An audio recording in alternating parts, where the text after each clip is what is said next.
Tracey Ullman, Your Highness. Hello. Oh, the expatriate mimic. Can you do me? Yeah, it's not too difficult, really. One just has to talk as if one has a broom stuck up one's arse. It's uncanny, isn't it? Especially from someone as common as yourself. Goodbye. Mother Teresa, Your Highness. Oh, I was in India once as a girl. We stayed with the Maharaja of Vindaloo or Madras. I never remember. All those places sound like curries.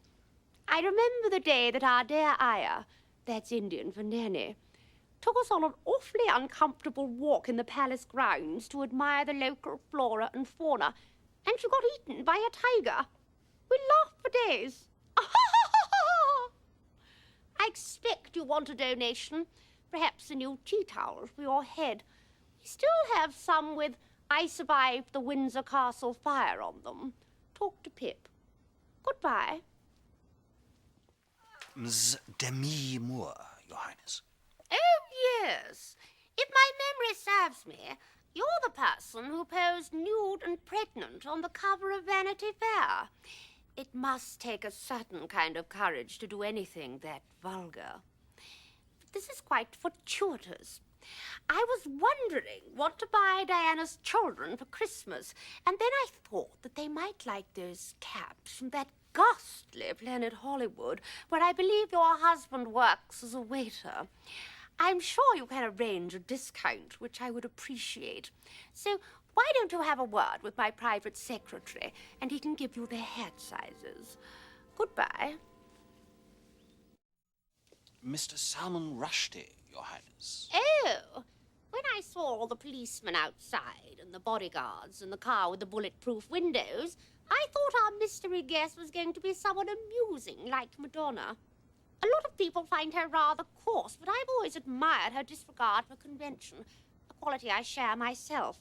Although I would never have gone as far as to get pregnant by some Puerto Rican swimming pool attendant or whatever he is. I hear she's awfully good in Evita, though, although I don't suppose you'll get much opportunity to go to the cinema. Goodbye. Your old governess, Your Highness. Ah, Nanny Blair, you're still alive. Oh, I remember when I was a little girl and you made me join the local brownie troupe because you thought that playing with the children of ordinary people would be a humbling experience for me.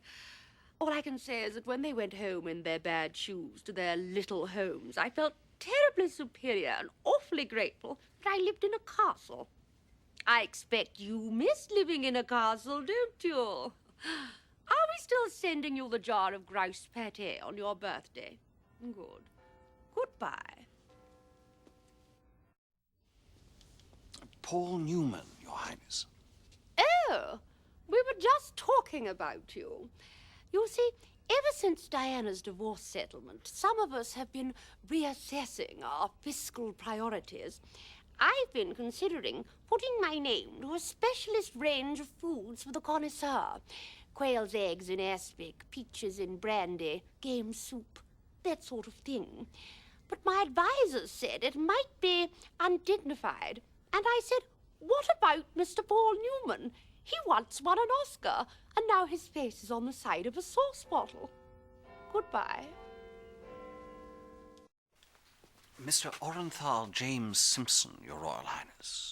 Oh, we loved your television series last year.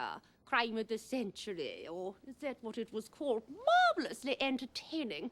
However, I was terribly disappointed with the last episode. I wagered 200 guineas in the palace pool that you were going to be hung, drawn, and quartered. Needless to say, I lost. Did you get the idea for the plot from my ancestor Henry VIII? He always seemed to get away with it, too. Oh, my. You seem to have dropped a glove. Goodbye. Shaquille O'Neal, Your Highness. Oh. I've never heard of you, but Pip tells me that you put balls through hoops and get paid an inordinate amount of money.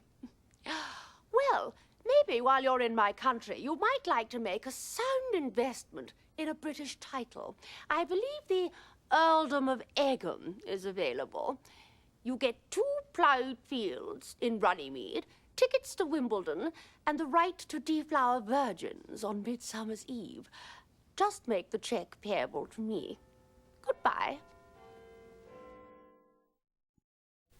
Bob Dylan, Your Highness.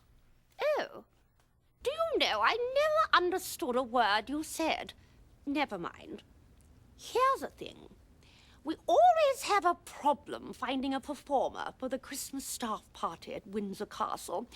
The Queen Mother's first choice was Neil Diamond, but he wanted to be picked up at the airport.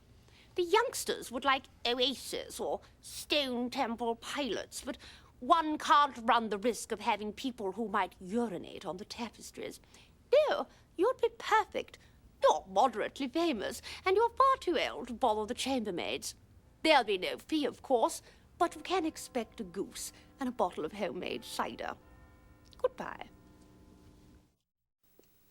His Holiness the Pope, Your Royal Highness. Ah, I'm on the other team. Though, of course, if we delve far enough back into history, we used to be on the same side. Henry VIII started his own church when one of your predecessors wouldn't grant him a divorce. You're still not too keen on it, are you? Most of your flock go along with it, along with the ban on rubber johnnies. They must be petrified that if they sin, they won't get into heaven. Personally, heaven holds very little appeal. After living as a royal here on Earth, heaven's going to be a tremendous disappointment. Goodbye.